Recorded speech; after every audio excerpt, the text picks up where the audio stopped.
አሳዛኝ መረጃ በሸካ ዞን የኪ ወረዳ ፊዴ ገበያ ሜዳ መሃል በወደቀ ዛፍ የ7 ሰዎች ህይወት አለፈ።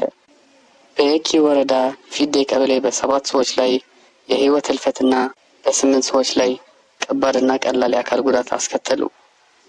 የፊዴ ጤና ጣቢያ ኃላፊው አቶ አወቀ እያሱ እንደገለጹት ቀበሌያቸው ጨቦ 01 መንደር እለቱ ገበያ በመሆኑ ህዝብ ተሰብስቦ እየተገበያዩ ባሉበት ወቅት በግምት 5:30 አካባቢ በወደቀ ዛፍ ስር ሲገበያዩ የነበሩ 7 ሰዎች ወዲያው ህይወታቸውን ሲያልፍ በ8 ሰዎች ላይ ከባድና መጠነኛ የአካል ጉዳት መድረሱን ተነግሯል። ህይወታቸው ካለፉት መካከል 6 ሴቶች፣ 1 ወንድ ህፃን ልጅ ሲሆን 8 ሰዎች ላይ ከፍተኛ ቀላል የአካል ጉዳት የደረሰባቸውን ወደ ቴፒ አጠቃላይ ሆስፒታል ለተሻለ ሕክምና መላካቸውን ገልጸዋል።